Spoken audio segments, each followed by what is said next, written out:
ദൈവനാമത്തിന് മഹത്വം ഉണ്ടാകട്ടെ. ഈ സന്ധ്യാസമയത്ത് വീണ്ടും ദൈവസന്നിധിയിലേക്ക് കടന്നു വരുവാൻ ദൈവം നമ്മളെല്ലാവരെയും സഹായിക്കാനായി ഞാൻ ദൈവത്തെ സ്തുതിക്കുന്നു. ഒരു അനുഗ്രഹിക്കപ്പെട്ട ഒരു ആരാധന ദൈവം നമുക്ക് തന്നു. അതിനായി ഞാൻ ദൈവത്തെ സ്തുതിക്കുന്നു. ദൈവം ഈ സഭയിൽ അങ്ങനെയുള്ളൊരു കൂട്ടത്തെ ഒരുക്കുന്നതിനായി സ്തോത്രം. ഇന്ന് ഈ വൈകുന്നേരത്തെ മീറ്റിംഗ് ഒരു സുവിശേഷ യോഗമായിട്ടുള്ള ഒരു മീറ്റിംഗ് ആണ്. അങ്ങനെ ഈ സുവിശേഷ യോഗത്തിൽ കടന്നു വന്നിരിക്കുന്ന എല്ലാവരെയും കടന്നു വന്ന് പകൽ മുതൽ നമ്മൾ ദൈവസന്നിധിയിലാണ്. എന്നാൽ സായാഹ്ന സമയത്തെ സുവിശേഷ യോഗത്തിൽ കടന്നു വന്നിരിക്കുന്ന എല്ലാവരെയും ദൈവനാമത്തിൽ സ്വാഗതം ചെയ്യുന്നു. മാത്രമല്ല, കർത്താവായ യേശുക്രിസ്തുവിന്റെ നിസ്തുല്യ നാമത്തിൽ എൻ്റെ സ്നേഹവന്ദനം ഞാൻ നിങ്ങളെ അറിയിക്കുന്നു. എനിക്ക് തന്നിരിക്കുന്ന സമയം ഒരു സമയം തന്നിട്ടുണ്ട്. ആ സമയത്ത് തന്നെ ഞാൻ നിർത്തുവാൻ ആഗ്രഹിക്കുകയാണ്. എന്നാൽ നാം ഇന്ന് ഈ വൈകുന്നേരം സായാഹ്ന സമയത്ത് ദൈവസന്നിധിയിൽ വന്നിരിക്കുന്നത് ദൈവശബ്ദം കേൾക്കുന്നതിന് വേണ്ടി. അങ്ങനെ ആ ഒരുക്കത്തോടുകൂടി നാം ദൈവസന്നിധിയിൽ ആയിരിക്കുന്നുവെങ്കിൽ തീർച്ചയായിട്ടും നാം ദൈവശബ്ദം കേൾക്കും. ദൈവം നമ്മോട് സംസാരിക്കാൻ ആഗ്രഹിക്കുന്നു. ഞാൻ രാവിലെ പറഞ്ഞതുപോലെ ദൈവം തന്റെ പുത്രനായ യേശുക്രിസ്തുവിൽ കൂടി നമ്മോട് കൂടെ വസിക്കുവാൻ ആഗ്രഹിക്കുന്നു. ആ വിഷയമല്ല ഞാൻ സംസാരിക്കാൻ ആഗ്രഹിക്കുന്നത്. സുവിശേഷ യോഗത്തിനോടുള്ള അനുബന്ധമായിട്ട് ഒരു വേദവാക്യം ഞാൻ വായിക്കുവാനായിട്ട് ആഗ്രഹിക്കുകയാണ്. വായിച്ച് സഹായിക്കണമേ. മത്തായിയുടെ സുവിശേഷം 8-ാം അധ്യായം അതിന്റെ 25 മുതൽ 28 വരെയുള്ള വാക്യങ്ങൾ ആരെങ്കിലും ഒന്ന് വായിക്കാം.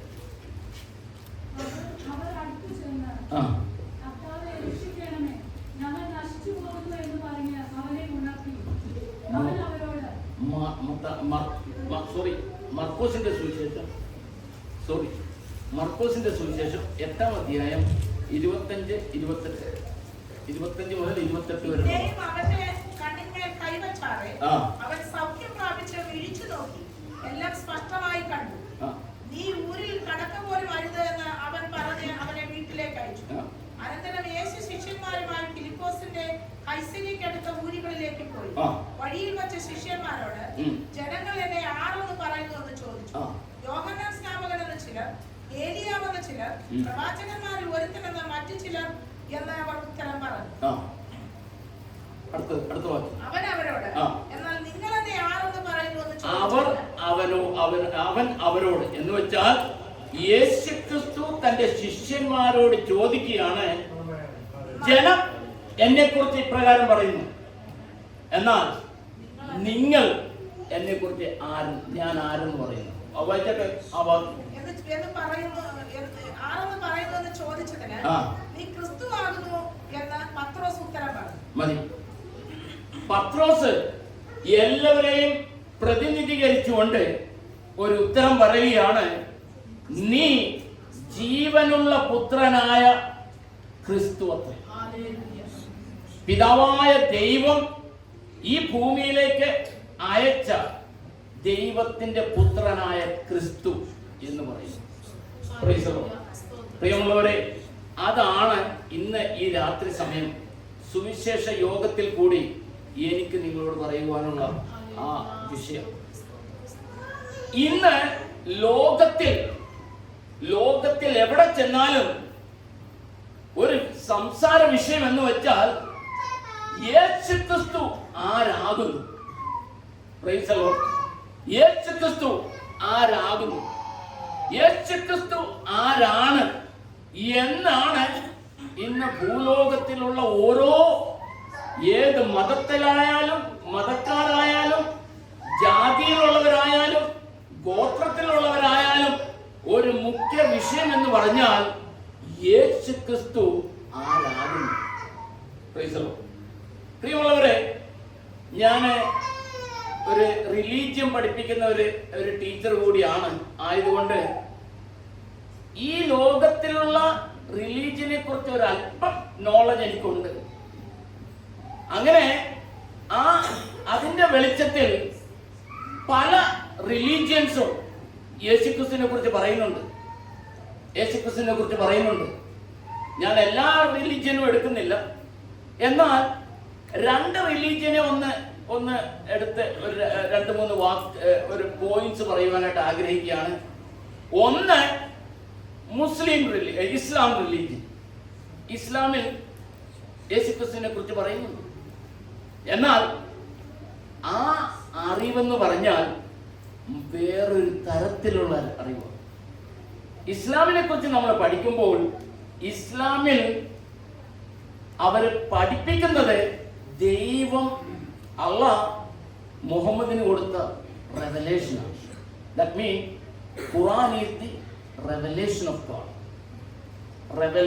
ഗോഡ്. ഈ റെവലേഷനെ 2 ഭാഗങ്ങളായിട്ട് തിരിക്കുന്നുണ്ട്. ഒന്ന് മെക്കൻ റെവലേഷൻ, 2 മെദീനിയൻ റെവലേഷൻ. മെക്കൻ റെവലേഷനിൽ പറയുന്ന കാര്യങ്ങൾ യഹൂദ മതത്തിലും ക്രിസ്ത്യാനിറ്റിയിലും ഉള്ള പല കാര്യങ്ങൾ റിപ്പീറ്റ് ചെയ്യുന്നതാണ്. അതിനകത്ത് ഖുർആൻ പഠിപ്പിക്കുന്നത് യേശുക്രിസ്തു ആരാണ്? കലാമത്തുള്ള എന്ന് വെച്ചാൽ അത് മെക്കൻ റെവലേഷൻ. അതിനെ ഒന്നുകൂടി റിപ്പീറ്റ് ചെയ്ത് മുഹമ്മദ് മെദീനിയൻ റെവലേഷനിൽ പറയുമ്പോൾ യേശുക്രിസ്തു ഒരു നബി.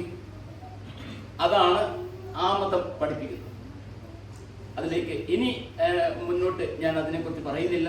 ഇനി ഹിന്ദുയിസത്തിലേക്ക് നമ്മൾ കടന്നു വരുമ്പോൾ ഹിന്ദുയിസത്തിൽ ഈ യേശുക്രിസ്തുവിനെ കുറിച്ച് പറയുന്നുണ്ട്. യേശുക്രിസ്തു ആരാണ്? യേശുക്രിസ്തു ഗുരു അല്ലെങ്കിൽ ഋഷി. ആരാണ് ഈ ഗുരു ഋഷി? ദൈവത്തിന്റെ ജ്ഞാനം ശിഷ്യന്മാരിലേക്ക് പറഞ്ഞു കൊടുക്കുന്ന ആത്മീയ ഗുരു എന്ന് വെച്ചാൽ Jesus as guru in Hindu sense mean he taught profound knowledge of God. ഒരു ഗുരു ശിഷ്യന്മാർക്ക് imparting the profound knowledge of God. അതാണ് ഹിന്ദുയിസത്തിൽ ഒരു ഗ്രന്ഥത്തിൽ പറയുന്നത്. യേശുക്രിസ്തു ഗുരു അല്ലെങ്കിൽ ഋഷി. പിന്നെ നമ്മൾ അങ്ങോട്ട് വരുമ്പോൾ യേശുക്രിസ്തുവിനെ കുറിച്ച് പറയുന്നത് യേശുക്രിസ്തു Jesus Christ is the embodiment of divine wisdom. Yes, correct. അതെവിടെ പറയുന്നത്? ഉപനിഷത്തിൽ പറയുന്നത് യേശുക്രിസ്തു is the embodiment of divine wisdom. Okay, no problem. അവര് അതങ്ങനെ പഠിപ്പിക്കുന്നു. പിന്നെ നമ്മൾ മുന്നോട്ട് വരുമ്പോൾ പിന്നെ പറയുന്നത് Jesus as Yogi or ascetic person. അതെങ്ങനെ? അതേതിനകത്താണ്? അത് പറയുന്നത് ഫിലോസഫിക്കൽ സെൻസ് എന്ന് വെച്ചാൽ ബ്രഹ്മനും ആത്മാവും കൂടി മേർജ് ചെയ്യുന്ന ഒരു അവസ്ഥയാണ് ഈ അസറ്റിക് ഗുരു അല്ലെങ്കിൽ ജീസസ് യോഗി എന്ന് പറയുന്നത്. എന്ന് വെച്ചാൽ ശങ്കരാചാര്യ അദ്വൈത ഫിലോസഫിയിൽ കൂടി ഡെവലപ്പ് ചെയ്ത ഒരു വസ്തുതയാണ് അത്. Okay, no problem. അപ്പോ ഞാൻ പല കാര്യങ്ങള് ഹിന്ദുയിസത്തിൽ എപ്രകാരമാണ് യേശുക്രിസ്തുവിനെ ചിത്രീകരിച്ചിരിക്കുന്നത് അത് ഞാൻ പറഞ്ഞു. പിന്നെ മറ്റ് ഗ്രന്ഥങ്ങളിൽ എന്ന് വെച്ചിട്ടുണ്ടെങ്കിൽ പുരാണിക് ഗ്രന്ഥം നമ്മൾ വായിക്കുമ്പോൾ അവിടെ പറയുന്നത് ജീസസ് ആസ് അവതാർ. ഈ ഭൂമിയിലുള്ള പാപത്തെ അല്ലെങ്കിൽ പാപികളെ നീക്കുന്നതിന് വേണ്ടി അവതരിച്ച ഒരു അവതാര പുരുഷനാണ് യേശു ക്രിസ്തു. No problem. Okay, partly true or ബാക്കി ഞാൻ എക്സ്പ്ലെയിൻ ചെയ്യാൻ എനിക്ക് സമയമില്ല. പിന്നെ നമ്മൾ വായിക്കുമ്പോൾ യേശു ക്രിസ്തു ആസ് എ പ്രജാപതി സാക്രിഫൈസ് എന്ന് വെച്ചാൽ വേദത്തിൽ ഋഗ്വേദയിൽ പറയുന്ന ഒരു വസ്തുതയാണ് യേശു ക്രിസ്തു ആസ് എ പ്രജാപതി സാക്രിഫൈസ് എന്ന് വെച്ചാൽ സാക്ഷാൽ ദൈവമായവൻ മാനവജാതിയും ലോകത്തെ രൂപാന്തരപ്പെടുത്തുന്നതിന് വേണ്ടി തന്നെ ബലിയാടാക്കി സമർപ്പിച്ച ഒരു യാഗത്തെയാണ് പ്രജാപതി യാഗമായിട്ട് പറയുന്നത്. യേശു ക്രിസ്തു, Jesus as a Prajapati sacrifice. No problem, good. പിന്നെ യേശു ക്രിസ്തു bhakti tradition the latest movement in Hinduism. Bhakti ട്രഡീഷനിൽ പറയുന്നത് Jesus are symbol of love. Okay, yes, Jesus as a love, no problem. But bhakti tradition നമ്മൾ വായിക്കുമ്പോൾ ഇപ്രകാരമുള്ള ചിന്തകളാണ് ഹിന്ദു ഗ്രന്ഥത്തിൽ നിന്ന് നമുക്ക് കിട്ടും. ഒരെണ്ണം കൂടി പറഞ്ഞിട്ട് ഞാൻ മറ്റു പോയിന്റിലേക്ക് പോകാൻ ആഗ്രഹിക്കുകയാണ്. മോഡേൺ ഏജിൽ എന്ന് വെച്ചാൽ ഈ 20-ാം നൂറ്റാണ്ടിൽ വളരെ പ്രസിദ്ധനായ ഒരു വ്യക്തിയാണ് MK ഗാന്ധി. MK ഗാന്ധി, മഹാത്മാഗാന്ധി യേശുക്രിസ്തുവിനെ കുറിച്ച് പറയുന്നത് എന്താണ്? He's an ethical teacher. എന്ന് വെച്ചാൽ മോറൽ ടീച്ചർ എന്നുള്ള രീതിയിലാണ് യേശുക്രിസ്തുവിനെ വിശേഷിപ്പിക്കുന്നത്. കാരണം എന്തെന്ന് വെച്ചാൽ he was so fascinated with the Sermon on the Mount. Sermon on the Mount വായിച്ച് he was coming to the nearest point of salvation, but when he looked at Christians, he withdrew. ദൈവരാജ്യത്തിന്റെ യേശുക്രിസ്തുവിന്റെ കാതലായ ആ വിഷയം sermon on the mount, ഗിരിപ്രഭാഷണം വായിച്ച് അതിൽ കൂടുതലായിട്ട് fascinate ആയി ദൈവത്തോട് കൂടുതൽ അടുത്ത് വന്നു. എന്നാൽ തിരിഞ്ഞ് ക്രിസ്ത്യൻസിനെ നോക്കിയപ്പോൾ അദ്ദേഹം അത് പിൻവലിച്ച് അതിൽ നിന്ന് പിന്തിരിഞ്ഞ് വീണ്ടും ഒരു മോറൽ വ്യക്തിയായിട്ട് യേശുക്രിസ്തുവിനെ ചിത്രീകരിച്ചു. That is what MK Gandhi talks about. ഒരാൾ കൂടി നമുക്ക് എല്ലാവർക്കും അറിയാം, ആദ്യത്തെ ഇന്ത്യൻ പ്രസിഡന്റായ സർവേപ്പള്ളി രാധാകൃഷ്ണൻ, വളരെ ഫേമസ് ആയിട്ടുള്ളൊരു വ്യക്തി. ഈ വ്യക്തി യേശുക്രിസ്തുവിനെ കുറിച്ച് പറയുന്നത് Jesus is the spirit of religion. ഭൂമിയിലുള്ള സകല റിലീജിയന്റെയും ഒരു സ്പിരിറ്റ് ആണ് യേശുക്രിസ്തു. മാത്രമല്ല യേശുക്രിസ്തു ഒരു എത്തിക്കൽ ടീച്ചർ. എത്തിക്കൽ ടീച്ചിങ്സ് ഈ ഭൂമിയിൽ ആരെങ്കിലും തന്നിട്ടുണ്ടെങ്കിൽ അത് കർത്താവായ യേശുക്രിസ്തുവിൽ കൂടി മാത്രം. അങ്ങനെയൊക്കെ ഞാൻ ഇത്രയും കാര്യങ്ങൾ പറഞ്ഞത് ഇപ്രകാരമുള്ള ചിന്തയാണ് ഹിന്ദു ഗ്രന്ഥങ്ങളിൽ കൂടി നമ്മൾ മനസ്സിലാക്കുന്നത്. ഓക്കെ, അതുകൊണ്ട് പല മതങ്ങൾ യേശുക്രിസ്തുവിനെ കുറിച്ച് ഇപ്രകാരമുള്ള കാര്യങ്ങളാണ് ചിന്തിക്കുകയും പഠിപ്പിക്കുകയും ചെയ്യുന്നത്. യേശുക്രിസ്തു സിസറിയ ഫിലിപ്പിയിൽ വന്നപ്പോൾ അവിടെ വെച്ചാണ് ഈ ചോദ്യം തന്റെ ശിഷ്യന്മാരോടും പുരുഷാരത്തോടും കൂടി ചോദിക്കുന്നത്. യേശുക്രിസ്തുവിന്റെ പരസ്യ ജീവിതത്തെ നമ്മൾ അവലോകനം ചെയ്യുമ്പോൾ അതിനെ 3 ഘട്ടങ്ങളായിട്ടാണ് തിരിക്കുന്നത്. 3 ഘട്ടങ്ങളായിട്ട് തിരിച്ച് first phase, second phase, third phase. ഇവിടെ ഈ സംസാരിക്കുന്നത് 3ാമത്തെ ഫേസാണ്. എന്ന് വെച്ചാൽ ഇപ്പോൾ യേശുക്രിസ്തു ശിഷ്യന്മാരുമായിട്ട് ജെറൂസലേമിലേക്കുള്ള യാത്രയിലാണ്. ആ യാത്രയുടെ മധ്യത്തിലാണ് ഈ ചോദ്യം ചോദിക്കുന്നത്. എന്ന് വെച്ചാൽ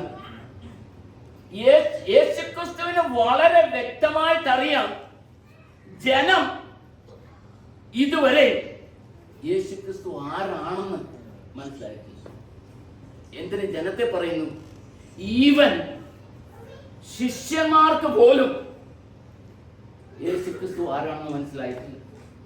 അപ്പോൾ തന്റെ ജെറുസലേമിലേക്കുള്ള യാത്ര എന്ന് പറഞ്ഞാൽ പെസഹ ആരംഭിക്കുകയാണ്. അതിന്റെ പീഡാനുഭവ കാലം, അതിന്റെ ആ പാഷൻ വീക്ക് ആരംഭിക്കുകയാണ് ഈ ജെറുസലേമിലേക്കുള്ള യാത്രയിൽ.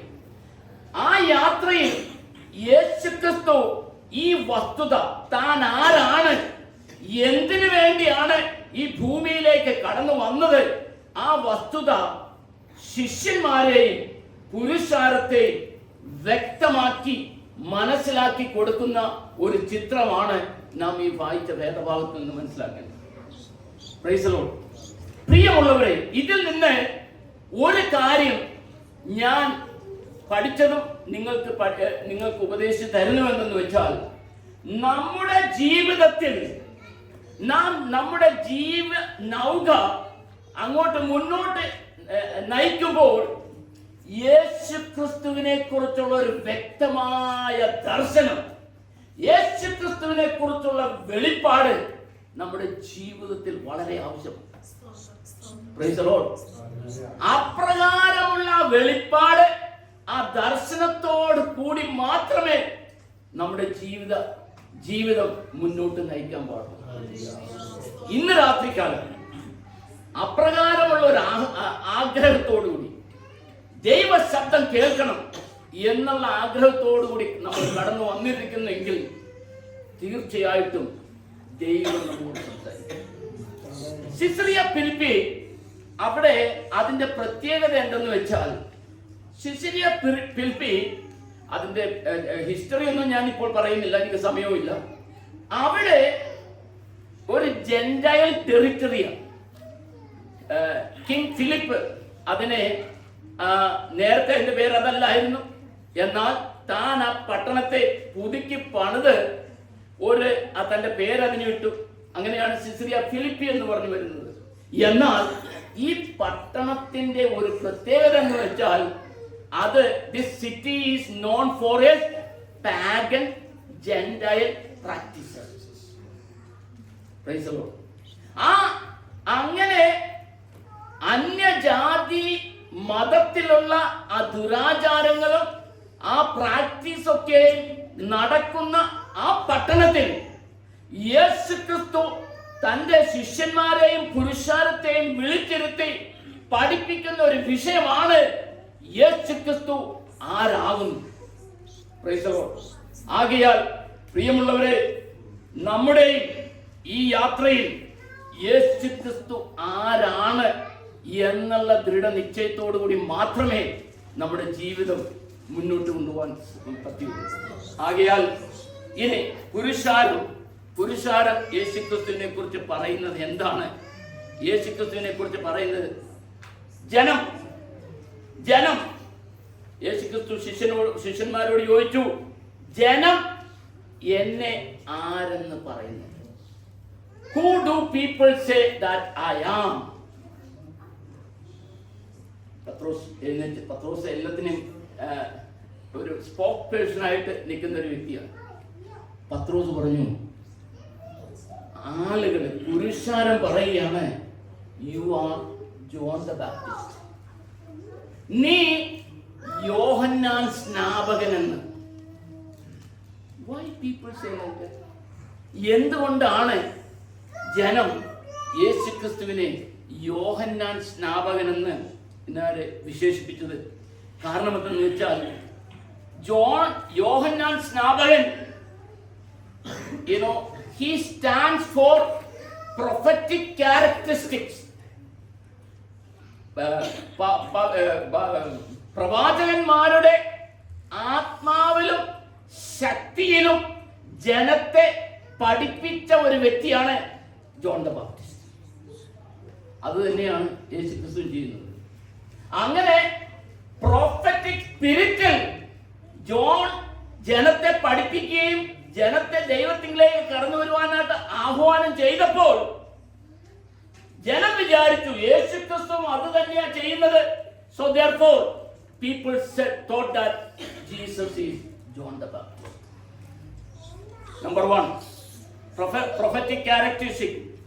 And അടുത്തത് ജനം ചുമ്മാ പറയുന്നതല്ല, ഇതൊക്കെ ജനം പറഞ്ഞതൊക്കെ വളരെ സത്യമായിട്ടുള്ള കാര്യമാണ്. ഒരു കാര്യവും തെറ്റായിട്ട് പറഞ്ഞിട്ടില്ല. 2, പഴയ നിയമത്തിൽ പറഞ്ഞിട്ടുണ്ട്, ഒരു പ്രവാചകൻ നിങ്ങളുടെ മധ്യത്തിൽ നിന്ന് എഴുന്നേൽക്കും.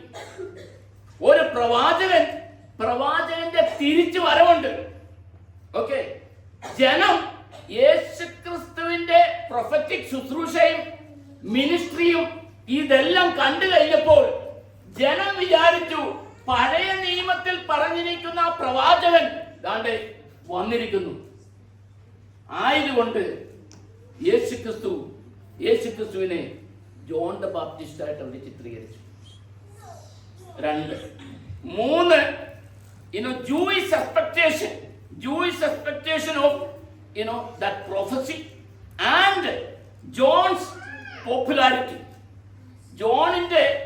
യോഹന്നാൻ സ്നാപകന്റെ പോപ്പുലാരിറ്റി ഇതെല്ലാം കണ്ടു. കാരണം എന്ന് വെച്ചിട്ടുണ്ടെങ്കിൽ ജോൺ യഹൂദ സമുദായത്തെ മൊത്തം ദൈവത്തിലേക്ക് വീണ്ടും തിരിച്ചു വരുന്നതിന് ഞാൻ രാവിലെ സംസാരിച്ചപ്പോൾ ഇന്റർ ടെസ്റ്റമെന്റൽ പീരീഡിൽ ദൈവത്തിൽ നിന്ന് അകന്നു പോയ യഹൂദ ജനത്തെ വീണ്ടും ദൈവത്തിലേക്ക് അടുപ്പിക്കുക. അങ്ങനെ യോഹന്നാൻ ഒരു പോപ്പുലാരിറ്റി. അതേ സെയിം തിങ് തന്നെയാണ് യേശുക്രിസ്തുവിനും കിട്ടുന്നത്. യേശുക്രിസ്തുവിന്റെ ഫസ്റ്റ് ഫേസിൽ Jesus did miracles. The ministry was with the signs and miracles. യേശുക്രിസ്തുവിന്റെ പോപ്പുലാരിറ്റി ഫസ്റ്റ് ഫേസിൽ it spread all around the Israel ദേശം മുഴുവനും യേശുക്രിസ്തുവിന്റെ പേര് പ്രസിദ്ധമായി. Just like John the Baptist. So ജനം മുദ്രയിട്ടു യേശുക്രിസ്തു. അപ്പോൾ നിങ്ങൾക്കറിയാമല്ലോ, യോഹന്നാന്റെ തലവെട്ടി യോഹന്നാൻ മരിച്ച കാര്യം നിങ്ങൾക്കറിയാം. ഈ യോഹന്നാൻ യേശുക്രിസ്തുവിന്റെ ശുശ്രൂഷ കണ്ട് ജനം വിചാരിച്ചു, യോഹന്നാൻ ഉയർത്തെഴുന്നേറ്റിരിക്കുന്നു. ആയതുകൊണ്ട് ജനം യേശുക്രിസ്തുവിനെ കുറിച്ച് പറഞ്ഞു, U are John the Baptist. Okay, പിന്നെ പറയുന്നത് ജോൺ ദ ബാപ്റ്റിസ്റ്റ് എന്തിനു വേണ്ടിയാ വന്നത്? യോഹന്നാൻ സ്നാപകൻ ഈ ഭൂമിയിലേക്ക് വന്നതിന്റെ ഉദ്ദേശം എന്താ? ദൈവ പദ്ധതി വെളിപ്പെടുത്തുന്നതിന് വേണ്ടി. ജീസസ് എന്തിനാ വന്നത്? യേശുക്രിസ്തു എന്തിനാ വന്നത്? ദൈവ പദ്ധതി വെളിപ്പെടുത്തുന്നതിന് വേണ്ടി. So both of them came to this world in order to fulfill the plan of God. So John, people said, you are John the Baptist. You are John the Baptist. പിന്നെ യോഹന്നാന്റെ മെസ്സേജ് എന്താ? What was the message of John? മാനസാന്തരപ്പെടുക. Repent. ഞാൻ സമയമില്ലാത്തതുകൊണ്ട് ഞാൻ ഇതൊന്നും വായിപ്പിക്കുന്നില്ല. വീട്ടിൽ പോയിട്ട് മത്തായിയുടെ സുവിശേഷം 3-ാം അധ്യായം വായിക്കുക. Repent. സർപ്പസന്തതികളെ എന്നൊക്കെ വിളിച്ച് അപ്രകാരമുള്ള വാക്കുകൾ ഉപയോഗിച്ച് മാനസാന്തരത്തിലേക്കുള്ള ഒരു സന്ദേശമാണ് യോഹന്നാൻ കൊടുത്തത്. What was the message of Jesus? Repent. മർക്കോസിന്റെ 1-ാം അധ്യായം വീട്ടിൽ ചെന്ന് വായിച്ചാൽ മതി. Repent. So people thought this is just like John the Baptist. യേശുക്രിസ്തുവിന്റെ ശുശ്രൂഷ, പരസ്യ ശുശ്രൂഷ, അത്ഭുതങ്ങള്, പോപ്പുലാരിറ്റി, പ്രൊഫറ്റിക്കൽ ക്യാരക്ടർ ഇതെല്ലാം കണ്ടുകൊണ്ട് ജനം മുദ്രയിട്ടു, you are John the Baptist. One more point. John stands in between the testament. Mean John stands as a bridge. Mean end of Old Testament, beginning of New Testament. ഒരു bridge ആയിട്ട് നിൽക്കുക. Okay, John is considered as the last prophet of the Old Testament. Who is Jesus? Jesus also stands as a bridge. Therefore, ഇപ്രകാരമുള്ള കാര്യങ്ങളൊക്കെയും യേശുക്രിസ്തു ചെയ്യുന്നതും പ്രവർത്തിക്കുന്നതും ഇതെല്ലാം കണ്ടുകൊണ്ട് ജനം മുദ്രയിട്ടു, you are John the Baptist. Praise the Lord. തെറ്റാണോ പറഞ്ഞത്? അല്ല, ശരിയായിട്ടുള്ള കാര്യം തന്നെയാണ് പറഞ്ഞത്, ഒരു തെറ്റുമില്ല. ഓക്കെ, ഇനി അടുത്തത് എന്താ പറഞ്ഞത്? You are second opinion of the crowd is you are standing as a prophet Elijah. എന്തുകൊണ്ട്? എനിക്ക് സമയമില്ല, ഞാൻ സ്പീഡായിട്ട് പോവുകയാണ്. Elijah is standing as a prophet of Old Testament. He, എലൈജയെ കുറിച്ച് നമ്മൾ പഠിക്കുമ്പോൾ പഴയ നിയമത്തിൽ വീര്യപ്രവർത്തികളും അത്ഭുതങ്ങളും പ്രവർത്തിക്കുന്ന ഒരു പ്രവാചകൻ. അങ്ങനെയാണ് ഏലിയാവിനെ ചിത്രീകരിക്കുന്നത്. യേശുക്രിസ്തു അതുപോലെ തന്നെ ചെയ്തു. Prophecy about Elijah's return. Elijah മരിച്ചില്ല, എടുക്കപ്പെട്ടു. എന്നാൽ യഹൂദന്മാരുടെ മധ്യത്തിൽ ഒരു എക്സ്പെക്ടേഷൻ ഉണ്ട്, Elijah will come back and will continue the same ministry, the same miracle, same powerful person. Jesus did the same. So ജനം ചിന്തിച്ചു, ഈ യേശുക്രിസ്തു മറ്റാരുമല്ല, ഇത് ഏലിയാവാണ്. This is Elijah. Praise the Lord. പ്രിയമുള്ളവരെ, അങ്ങനെയൊക്കെ ജനം യേശുക്രിസ്തുവിനെ കുറിച്ച് ഓരോ കാര്യങ്ങൾ, യേശുക്രിസ്തുവിന്റെ പദ്ധതികള്, യേശുക്രിസ്തുവിന്റെ മിനിസ്ട്രി, പ്രവൃത്തി, ഇതെല്ലാം കണ്ടുകൊണ്ട് ജനം മുദ്രയിട്ടു, യു ആർ പ്രോഫറ്റ് എലൈജ. തെറ്റാണോ? ശരിയായിട്ടുള്ള ഉത്തരം. കാരണം ജനം ഇതെല്ലാം ഒബ്സർവ് ചെയ്തിട്ട് ഒരു കൺക്ലൂഷനിൽ വന്നിരിക്കുക, you are John the Baptist, you are prophet Elijah. പിന്നെ അടുത്തതേതാ?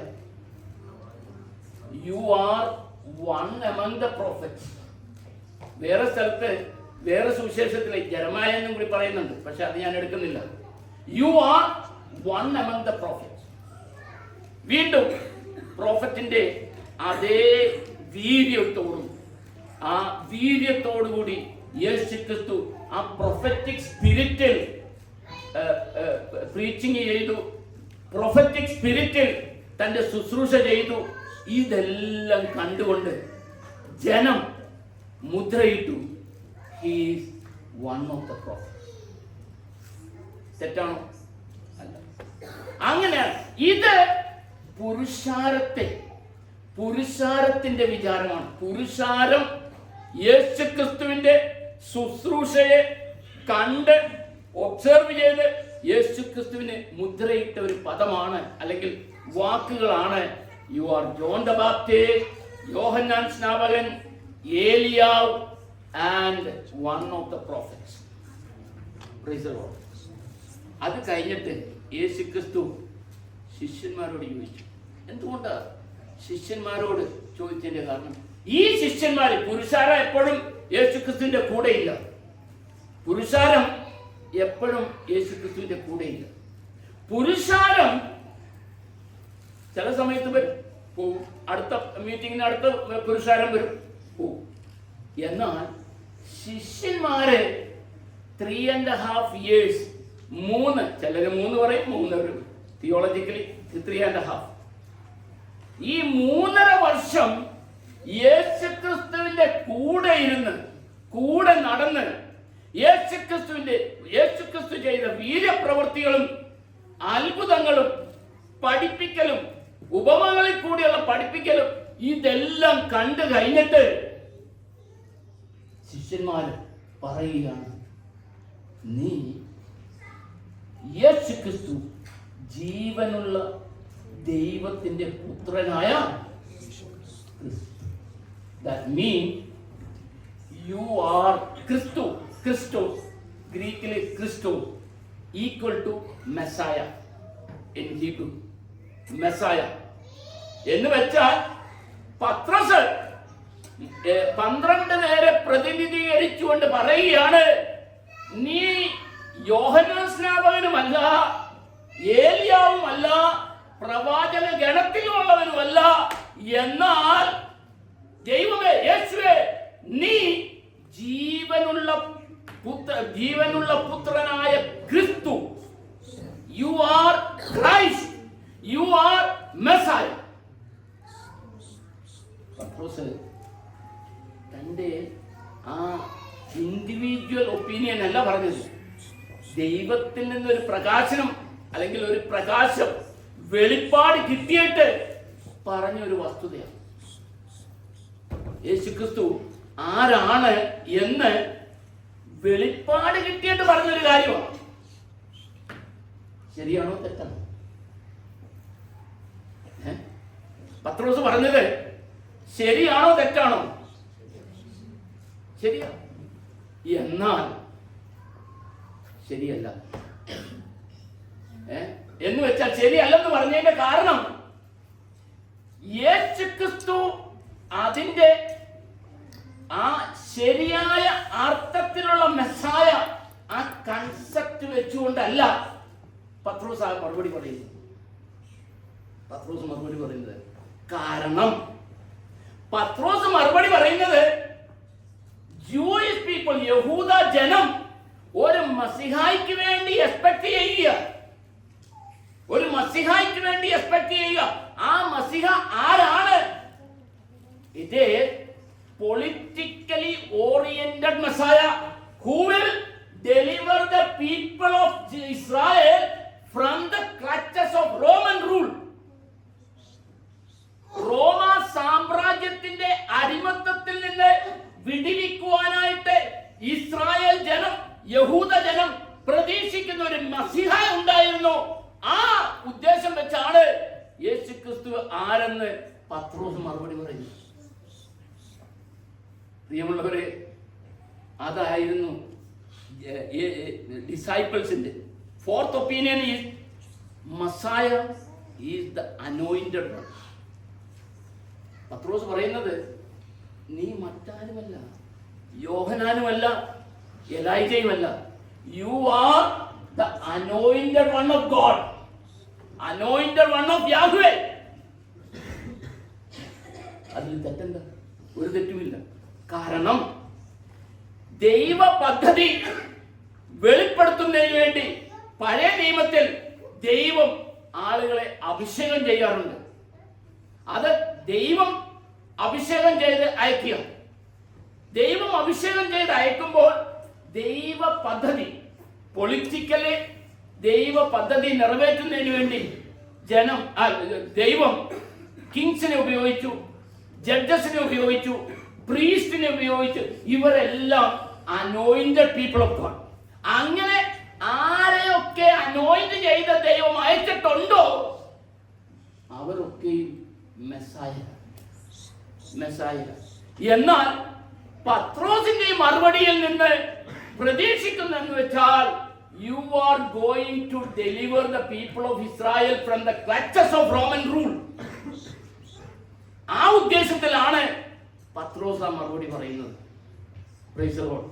You are Messiah, the anointed one, and long waited Messiah, and this Messiah will deliver the people of Israel. അതുകൊണ്ട് ആ ഒരു അർത്ഥത്തിൽ പത്രോസ് മറുപടി പറയുകയാണ്. You are anointed Messiah, you are going to deliver the people of Israel, you are going to deliver the people and you are going to feed the people. കാരണം യേശുക്രിസ്തു ചെയ്ത അത്ഭുതങ്ങൾ, 5 അപ്പം കൊണ്ട് 5000 പേരെ പുലർത്തുന്നത്, പോഷിപ്പിക്കുന്നത്, ഇതെല്ലാം അതിനോടുള്ള ബന്ധത്തിലാണ് ഇവരെ ഇന്റർപ്രറ്റ് ചെയ്യുന്നത്. അതിനോടുള്ള ബന്ധത്തിൽ എന്ന് വെച്ചാൽ ദരിദ്രരെ സഹായിക്കുന്നു, ഭക്ഷണമില്ലാത്തവർക്ക് ഭക്ഷണം കൊടുക്കുന്നു, അന്ധരെ സൗഖ്യമാക്കുന്നു. ഇതെല്ലാം ആ പൊളിറ്റിക്കൽ കോണ്ടെക്സ്റ്റിലാണ് പത്രോസ് കാണുന്നത്. പ്രിയമുള്ളവരെ, ഈ പത്രോസും ഈ ജനവും ഡിസൈപ്പിളും ആരാണ്?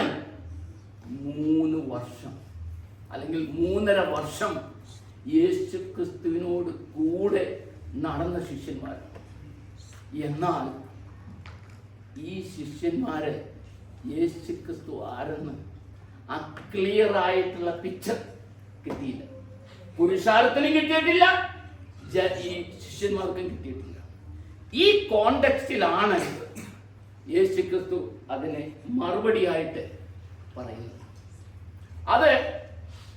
അതിന് തൊട്ട് മുമ്പുള്ള വാക്യങ്ങൾ നമ്മൾ വായിക്കുമ്പോൾ, 22 മുതലുള്ള വാക്യങ്ങൾ നമ്മൾ വായിക്കുമ്പോൾ, ഈ വസ്തുത, ഈ മെസ്സായ ആരാണ്, ഇത് പൊളിറ്റിക്കൽ മെസ്സായയാണോ അതോ സ്പിരിച്വൽ മെസ്സായയാണോ എന്ന് പഠിപ്പിക്കുന്നതിന് വേണ്ടി, കാരണം യേശുക്രിസ്തു അത് ചെയ്യണം. ഇനി അധികം നിമിഷങ്ങളില്ല, യെരൂശലേമിലേക്കുള്ള യാത്ര ആരംഭിച്ചിരിക്കുക, പാഷൻ വീക്ക് ആരംഭിച്ചിരിക്കുക. ഇനി അധിക സമയങ്ങളില്ല. ഇവരെ വ്യക്തമായിട്ടുള്ള ഈ സത്യം പറഞ്ഞ് മനസ്സിലാക്കുന്നതിന് വേണ്ടി ദൈവം സമയമെടുക്കുക, യേശുക്രിസ്തു സമയമെടുക്കുക. അത് ഒരു വീര്യപ്രവൃത്തി അല്ലെങ്കിൽ ഒരു അത്ഭുത പ്രവൃത്തിയിൽ കൂടെ അത് യേശുക്രിസ്തു പറഞ്ഞ് മനസ്സിലാക്കുന്നുണ്ട്. പക്ഷെ എന്നിട്ടും ശിഷ്യന്മാരത് മനസ്സിലാക്കിയില്ല. എങ്ങനെയാ? ഒരു കുരുടനെ, ബ്ലൈൻഡിനെ യേശുക്രിസ്തുവിലേക്ക് കൊണ്ടുവന്നു.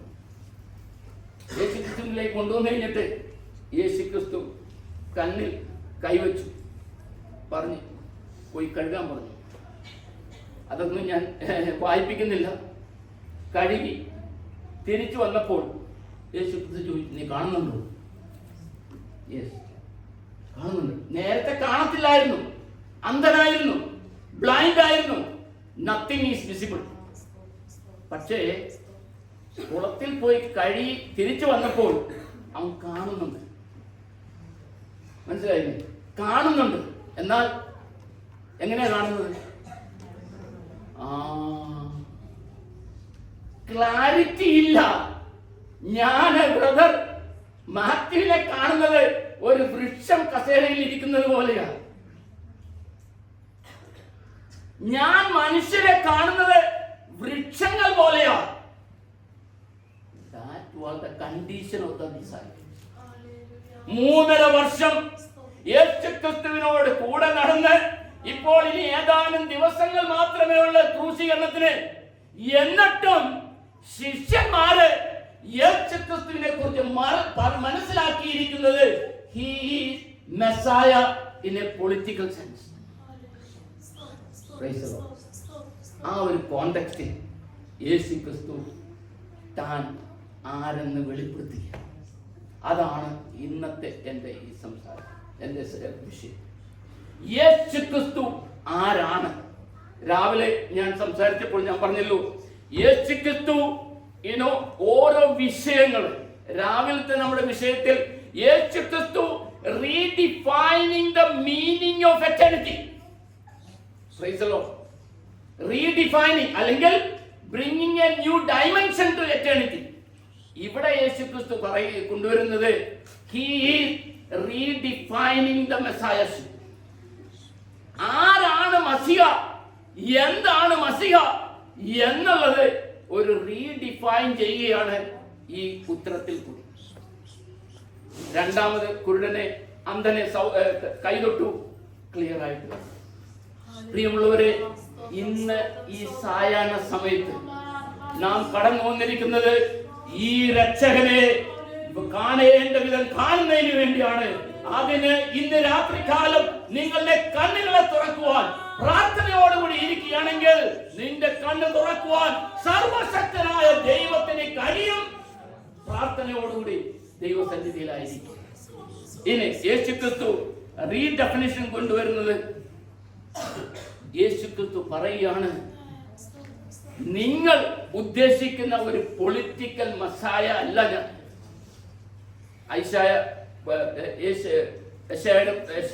പ്രവാചകന്റെ പുസ്തകം 53 അധ്യായം വീട്ടിൽ പോയി വായിക്കുക.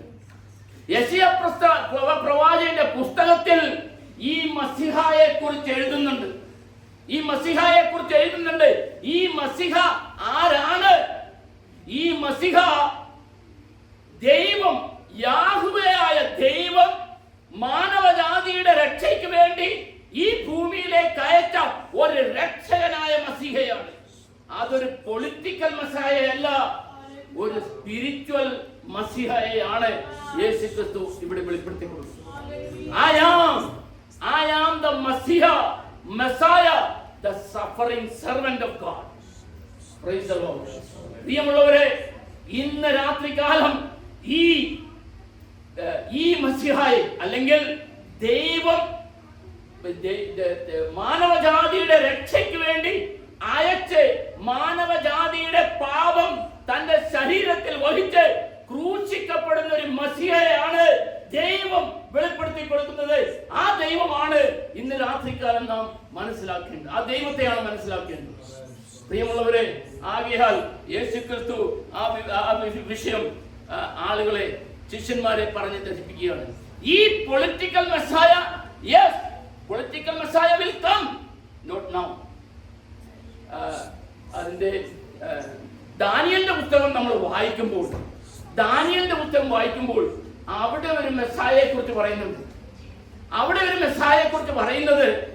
ആ മസിഹ കടന്നു വരും, തന്റെ പ്രതാപത്തോടുകൂടി കടന്നു വരും. അത് പിന്നീട് നടക്കുന്ന കാര്യമാണ്. ദാനിയേലിന്റെ പുസ്തകത്തിൽ എഴുതിയിരിക്കുന്ന son of God the Messiah is not this Messiah. പക്ഷേ ഈ മെസ്സായ, ദാനിയേലിന്റെ പുസ്തകത്തിൽ എഴുതിയിരിക്കുന്ന മെസ്സായയെ കുറിച്ചാണ് ശിഷ്യന്മാർ ധരിച്ചിരുന്നത്. എന്നാൽ യേശുക്രിസ്തു അതിനൊരു പുതിയ ഡെഫിനിഷൻ കൊടുക്കുകയാണ്. That Messiah will come in the next time, in the second time. But this time, the Messiah came as a spiritual redeemer. Praise the Lord. പ്രിയമുള്ളവരെ, യേശുക്രിസ്തു ഈ പുരുഷാരത്തോടും ശിഷ്യന്മാരോടും വിളിച്ചറിയിക്കുന്ന ഒരു വസ്തുത എന്തെന്ന് വെച്ചാൽ, മാനവജാതിയുടെ പാപത്തിന്റെ രക്ഷയ്ക്ക് വേണ്ടി തന്റെ ജീവൻ ബലിയർപ്പിക്കുന്ന ഒരു മസിഹയാണ് താനെന്ന് ശിഷ്യന്മാരോടും പുരുഷാരത്തോടും വിളിച്ചറിയിക്കുകയാണ്. ഈ മസിഹായെ മരണവും അതിന്റെ ഉയർപ്പോടും കൂടി മരിച്ച് ഉയർത്തെഴുന്നേൽക്കുന്ന ഒരു മസിഹായെ കുറിച്ചാണ് യേശുക്രിസ്തു തന്റെ ജനത്തോട് സംസാരിക്കുന്നത്.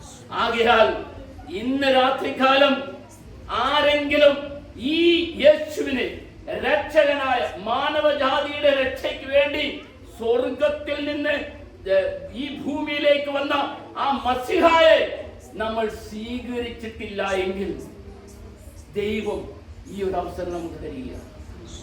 ദൈവം ഈ അവസരം തരുന്നെന്ന് വെച്ചാൽ നമ്മുടെ പാപക്കറകളെ നീക്കി ദൈവവുമായിട്ടുള്ള ഒരു റിലേഷൻഷിപ്പിലേക്ക് കൊണ്ടുവരുന്നതിന് വേണ്ടി ദൈവം യേശുക്രിസ്തുവിൽ കൂടി ഒരുക്കിയ വഴിയാണ് രക്ഷ.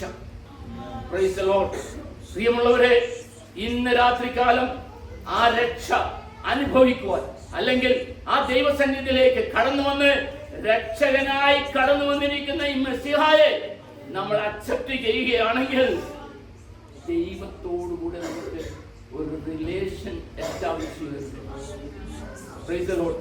പ്രിയ ബിജു ബ്രദറൊക്കെ പാടിയപ്പോൾ വാഗ്ദത്തങ്ങൾ നമുക്ക് തരുവാൻ ആഗ്രഹിക്കുന്ന ദൈവം, വാഗ്ദത്തങ്ങളെ നിറവേറ്റുന്ന ദൈവം, ഈ വാഗ്ദത്തങ്ങളും ഈ പ്രോമിസ് ഒക്കെയും ദൈവം നിന്റെ ജീവിതത്തിൽ തരും.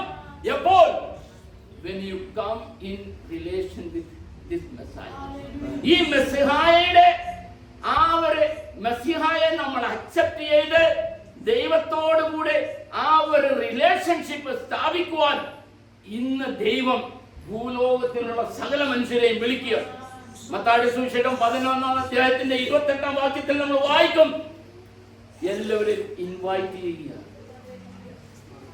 11:28 വായിച്ചിട്ട്, അധ്വാനിക്കുന്നവരും ഭാരം ചുമക്കുന്നവരുമായുള്ളവരെ ഞാൻ നിങ്ങളെ ആശ്വസിക്കും. പ്രിയമുള്ളവരെ, നാം ഈ ഭൂമിയിൽ ജീവിക്കുമ്പോൾ കഷ്ടങ്ങളുണ്ട്, പ്രയാസങ്ങളുണ്ട്, ദുഃഖങ്ങളുണ്ട്, രോഗങ്ങളുണ്ട്, എല്ലാം ഉണ്ട്. ആ അവസ്ഥയിലും നമ്മെ സ്നേഹിക്കുന്ന ഒരു മസിഹ, ആ മസിഹായിലേക്ക് കടന്നു വരുവാനായിട്ടാണ് ഇന്ന് രാത്രികാലം ദൈവം ആഹ്വാനം ചെയ്തത്. ആ ഒരു റിലേഷൻഷിപ്പിലേക്ക് കടന്നു വരികയാണെങ്കിൽ ദൈവം, ഞാൻ രാവിലെ സംസാരിച്ചതുപോലെ, we are making a covenant with God. Praise the Lord. ദൈവമായിട്ടുള്ള ഒരു ഉടമ്പടിയിലേക്ക് കടന്നു വരികയാണ്. ആ ഉടമ്പടിയിലേക്ക് കടന്നു വരുമ്പോൾ ബ്രദർ പറഞ്ഞതുപോലെ വാഗ്ദത്തങ്ങളുടെ ഉറവിടമാണ് ദൈവം നിന്നിലേക്ക് ചൊരിയുവാനായിട്ട് ആഗ്രഹിക്കുന്നത്. ആകയാൽ പ്രിയമുള്ളവരെ, ലോകം യേശുക്രിസ്തുവിനെ കുറിച്ച് എന്ത് പറഞ്ഞോട്ടെ, ലോകം എന്ത് പറഞ്ഞോട്ടെ, ലോകം ഇനിയും പല കാര്യങ്ങൾ പറയും. എന്നാൽ വാസ്തവത്തിലുള്ള വെളിപ്പാട് പ്രാപിച്ച് ഇന്ന് രാത്രികാലം ഇവിടുന്ന് കടന്നു പോകും. ആ വെളിപ്പാടെന്ന് വെച്ചാൽ നസ്രയനായ യേശു, ആ മസിഹ, മാനവജാതിയുടെ പാപത്തിൽ നിന്ന് അവരെ കരകയറ്റുവാൻ, അവരുടെ പാപത്തിൽ നിന്ന് വിടുതൽ പ്രാപിക്കുവാൻ രക്ഷകനായി, മസിഹയായി ഈ ഭൂമിയിലേക്ക് കടന്നു വന്ന് അവനെ അക്സെപ്റ്റ് ചെയ്യുക, അവനെ നാം നമ്മുടെ ഹൃദയത്തിലേക്ക് സ്വാഗതം ചെയ്യുമ്പോൾ ദൈവം നമ്മളുമായിട്ടൊരു ഉടമ്പടി. Price the Lord. ആ ഉടമ്പടിയാണ് ദൈവവുമായിട്ടുള്ള റിലേഷൻഷിപ്പ്. പ്രിയമുള്ളവരെ, ആ റിലേഷൻഷിപ്പ് അതിനെ വിവരിക്കുവാനായിട്ട് എനിക്ക് സമയമില്ല. ഞാനൊരു കത്തോലിക്ക കുടുംബത്തിൽ, സിറിയൻ കാത്തലിക് കുടുംബത്തിൽ ജനിച്ചു വളർത്തപ്പെട്ടു. ആ ആചാരപ്രകാരമൊക്കെ ഞാൻ ജീവിച്ചു. എന്നാൽ ഈ ദൈവവുമായിട്ടുള്ള ഉടമ്പടിയിലേക്ക് വരുന്നത് 1980-ലാണ്. ആ ഉടമ്പടിയിലേക്ക് വാസ്തവത്തിലുള്ള മസിഹായെ അംഗീകരിച്ച് റെക്കഗ്നൈസ് ചെയ്ത് ജീവിച്ച നാൾ മുതൽ ഇന്നുവരെയും ദൈവത്തോടുള്ള ഉടമ്പടിയിലും ആ റിലേഷൻഷിപ്പിലും ജീവിക്കുവാൻ ദൈവം സഹായിച്ചുകൊണ്ടിരിക്കുന്നു. ആകയാൽ പ്രിയമുള്ളവരെ, ഇന്നത്തെ ഈ രാത്രികാലം ദൈവവുമായിട്ടുള്ള ഉടമ്പടിയിലേക്ക് കടന്നു വരിക. ദൈവം നമ്മളെല്ലാവരെയും സഹായിക്കും. ദൈവം നമ്മളെല്ലാവരെയും അനുഗ്രഹിക്കും. 1-2 പോയിന്റ് കൂടി പറഞ്ഞ് ഞാൻ അവസാനിപ്പിക്കാനായിട്ട് ആഗ്രഹിക്കുകയാണ്. ഈ മസിഹ ഈ ഭൂമിയിലേക്ക് വന്നത് ദൈവരാജ്യം ഇനാഗുറേറ്റ് ചെയ്യുന്നതിന് വേണ്ടി. എന്ന് വെച്ചാൽ ദൈവരാജ്യം ഈ ഭൂമിയിൽ സ്ഥാപിക്കുന്നതിന് വേണ്ടി രക്ഷകനായിട്ട് യേശുക്രിസ്തു മസിഹ ഈ ഭൂമിയിലേക്ക് കടന്നു. അത് ഇന്നും കണ്ടിന്യൂ ചെയ്തുകൊണ്ടിരിക്കും. യേശുക്രിസ്തു 1-ാം നൂറ്റാണ്ടിൽ അതിനെ ഇനാഗ്രേറ്റ് ചെയ്തു. അത് സ്റ്റിൽ ഇറ്റ് ഈസ് കണ്ടിന്യൂ. അതുകൊണ്ടാണ് ലോകത്തിന്റെ നാനാഭാഗങ്ങളിലും സുവിശേഷ യോഗങ്ങളും മീറ്റിംഗ് ഒക്കെയും ക്രമീകരിക്കുന്നത്. This is still continue. അതെന്നുവരെ യേശുക്രിസ്തുവിന്റെ 2-ാം വരവ് വരെ, യേശുക്രിസ്തുവിന്റെ 2-ാം വരവ് വരെയും ഇത് കണ്ടിന്യൂ ചെയ്യും. അവസരം ലഭിക്കും. അത് കഴിഞ്ഞാൽ പിന്നെ അവസരം ലഭിക്കില്ല. അത് കഴിഞ്ഞ് വരുന്നത് ശിഷ്യന്മാര് വിചാരിച്ചതും ചിന്തിച്ചതും ഒബ്സർവ് ചെയ്തതുമായിട്ടുള്ള പൊളിറ്റിക്കൽ മസാഹയാണ്. ആ മസിഹ പ്രതാപത്തോടുകൂടി കടന്നു വരും. മാനവജാതിയെ ഈ അനുഭവത്തിലേക്ക് കടന്നു വരാതെ ഇരിക്കുന്ന മാനവജാതിയെ ന്യായം വിധിക്കുന്നതിന് വേണ്ടി. പ്രിയമുള്ളവരെ, ആ വരവ് ഏറ്റവും ആസന്നമായിരിക്കുക. ആ വരവിന്റെ ലക്ഷണങ്ങളെല്ലാം ഇന്ന് ലോകത്തിൽ നടന്നുകൊണ്ടിരിക്കുന്നു. ഇപ്പോൾ നമുക്ക് ലഭിച്ചിരിക്കുന്ന ഈ സമയം, ഇതാവുന്ന രക്ഷാ ദിവസം, അതിനെ നമ്മൾ അക്സെപ്റ്റ് ചെയ്യുക. പ്രിയമുള്ളവരെ, ഇന്ന് വൈകുന്നേരം ഈ സായാഹ്ന സമയം ദൈവം നമ്മുടെ ജീവിതത്തിൽ തന്നിരിക്കുന്നത് ഈ അനുഭവം പ്രാപിക്കുന്നതിന് വേണ്ടിയാണ്. ആ മാനവജാതിയുടെ രക്ഷയ്ക്ക് വേണ്ടി ദൈവം അയച്ച മസിഹ, അത് സാക്ഷാൽ യേശുക്രിസ്തുവാണ്. സമയം അവസാനിക്കുന്നതിന് മുമ്പ് ഈ യേശുവിനെ രക്ഷകനായി സ്വീകരിക്കും. കാൽവറി ക്രൂശിൽ ഒരു തെറ്റും ചെയ്യാത്ത നിരപരാധിയായ ആ യേശുക്രിസ്തുവിനെ കാൽവറി ക്രൂശിൽ തന്റെ ജീവൻ അർപ്പിക്കപ്പെട്ടത് എന്റെയും നിങ്ങളുടെയും പാപത്തിന്റെ ക്ഷമയ്ക്ക് വേണ്ടിയാണ്, പാപത്തിൽ നിന്നൊരു വിടുതലിന് വേണ്ടിയാണ് ഈ മസിഹ അറുക്കപ്പെട്ടത്. ആകയാൽ ഈ മസിഹായെ പ്രാപിക്കുവാൻ, അല്ലെങ്കിൽ ഈ മസിഹായെ അനുഭവിക്കുവാൻ ദൈവം ഇന്ന് രാത്രികാലം നമുക്ക് അവസരം തന്നിരിക്കും. ഇനി മസിഹ, അടുത്ത മസിഹ രണ്ടാം വരവിൽ വരുന്നത് പൊളിറ്റിക്കൽ മസായ, ഈ ലോകത്തെ ന്യായം വിധിക്കാനായിട്ട് കടന്നു വരുന്നത്. ആകയാൽ ദൈവം നമുക്ക് തരുന്ന ഈ സമയങ്ങൾ, ആ അവസരങ്ങൾ തക്കത്തിൽ വിനിയോഗിച്ച് മാനവജാതിക്ക് വേണ്ടി ദൈവം ഒരുക്കിയ ആ രക്ഷ പ്രാപിക്കുവാൻ, ആ ഒരു ഉടമ്പടിയിൽ കൂടി ദൈവസന്നിധിയിൽ ആ റിലേഷൻ സ്ഥാപിക്കുവാൻ ദൈവം നമ്മളെ എല്ലാവരെയും സഹായിക്കട്ടെ എന്നുള്ളൊരു പ്രാർത്ഥനയാണ്. അങ്ങനെ സംഭവിക്കുമ്പോൾ നമ്മുടെ ജീവിതത്തിൽ, നമ്മുടെ അവസ്ഥയ്ക്ക് വ്യത്യാസം വരും. കാരണം ഈ മസിഹ നമ്മളെ കുറിച്ച് ഉദ്ദേശിക്കുന്നത് വേറെ മറ്റു പലതാണ്, ദൈവിക പദ്ധതിയാണ്. ഈ ക്രൂശ് മരണത്തിൽ എന്തിനു വേണ്ടിയാണ് ക്രൂശ് മരണം സഹിക്കേണ്ടി വന്നത്? അതൊക്കെ പറയുകയാണെങ്കിൽ റോമാ സാമ്രാജ്യത്തിൽ ക്രൂശ് എന്ന് കാണിക്കുന്ന ഒരു വ്യക്തി ക്രൂശിൽ മരിക്കുന്നത് ഒരു അപമാനം, ഒരു സ്കാൻഡൽ ആയിട്ടാണ് എന്നെ കണക്കാക്കുന്നത്. സ്കാൻഡൽ, ഒരു ഹ്യൂമിലിയേറ്റിംഗ് എക്സ്പീരിയൻസ് ആണ് ഇത്. യേശുക്രിസ്തു എന്തിനു വേണ്ടിയാണ് സഹിച്ചത്? എന്റെയും നിങ്ങളുടെയും പാപത്തിൽ നിന്നുള്ള വിടുതൽ. പ്രിയമുള്ളവരെ, നാം സഹിക്കേണ്ട സ്ഥാനത്ത്, നാം അനുഭവിക്കേണ്ട യാതനകൾ യേശുക്രിസ്തു നമുക്ക് വേണ്ടി സഹിച്ചു. ഞാൻ മരിക്കേണ്ട സ്ഥാനത്ത് പാപം ചെയ്യുന്നവൻ മരിക്കും എന്നാണ് ദൈവത്തിന്റെ പ്രമാണം. ആ സ്ഥാനത്ത്, ഞാൻ മരിക്കേണ്ട സ്ഥാനത്ത് എനിക്ക് വേണ്ടി യേശുക്രിസ്തു മരണം. ആ യേശുക്രിസ്തു ക്രൂശിൽ മരിച്ചെന്ന് വെച്ചാൽ it was A humiliating experience. ആരാണ് ഈ യേശുക്രിസ്തു? മെസ്സായ. എന്നാൽ ഈ ഭൂമിയിലേക്ക് വന്ന് എനിക്ക് വേണ്ടി ഹ്യൂമിലിയേറ്റഡ് ആയി, എനിക്ക് വേണ്ടി ഇതെല്ലാം സഹിച്ചു. പ്രിയമുള്ളവരെ, അങ്ങനെയെങ്കിൽ ഇന്ന് രാത്രികാലം ആ ദൈവസന്നിധിയിലേക്ക് നമ്മളെ തന്നെ സമർപ്പിക്കുകയാണെങ്കിൽ ദൈവം മാനവജാതിക്ക് വേണ്ടി ഒരുക്കിയിരിക്കുന്ന രക്ഷ നമുക്ക് പ്രാപിക്കുവാനായിട്ട് കഴിയും. ദൈവസന്നിധി മറ്റൊന്നും ഒരിടത്ത് നമുക്ക് പോകേണ്ട ആവശ്യമില്ല. ഞാൻ രാവിലെ പറഞ്ഞതുപോലെ ഒരു പൈസയും അതിനുവേണ്ടി ചെലവഴിക്കേണ്ട ആവശ്യമില്ല. ഒന്നും നമുക്ക് അതിനുവേണ്ടി ചെലവാക്കേണ്ടി വരുന്നില്ല. വെറും വിശ്വാസത്താൽ നാം വിശ്വസിക്കുന്നുവെങ്കിൽ നമ്മുടെ അവസ്ഥയ്ക്ക് മാറ്റം വരുത്തുവാൻ, നമ്മുടെ പാപക്കറകളെ നീക്കി നമ്മളെ നീതിമാനാക്കുവാൻ കഴിവുള്ള ഒരു മസിഹയാണ് യേശുക്രിസ്തു. ആകയാൽ ഈ മസിഹായെ സ്വീകരിച്ച് അവന്റെ വഴികളിൽ, അവനോടുള്ള ആ ഉടമ്പടിയിൽ, ദൈവത്തോടുള്ള ആ നിരപ്പ് പ്രാപിച്ച് ആ റിലേഷനിൽ കടന്നു വരുവാനായിട്ട് ആഗ്രഹിക്കുന്നവരുണ്ടെങ്കിൽ ഇന്ന് രാത്രികാലം നിങ്ങളെ തന്നെ ദൈവസന്നിധിയിലേക്ക് സമർപ്പിച്ച് പ്രാർത്ഥിക്കുമ്പോൾ ദൈവം ആ ഒരു റിലേഷൻഷിപ്പ് ദൈവം നിങ്ങൾക്ക് തരും. എനിക്ക് തന്നു, അത് നിങ്ങൾക്കും ദൈവം തരുവാൻ ആഗ്രഹിക്കുകയാണ്. ആകയാൽ ഞാനിവിടെ അവസാനിപ്പിക്കുകയാണ്. പ്രിയമുള്ള ദൈവമക്കളെ, ദൈവജനമേ, ദൈവം ഈ അവസ്ഥയിലേക്ക് കടന്നു വരുന്ന എല്ലാവരെയും ഈ ഒരു അനുഭവത്തിലേക്ക് കൊണ്ടുവരട്ടെ.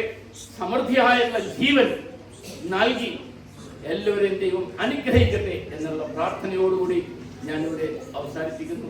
ദൈവം നിങ്ങളെല്ലാവരെയും അനുഗ്രഹിക്കുന്നു.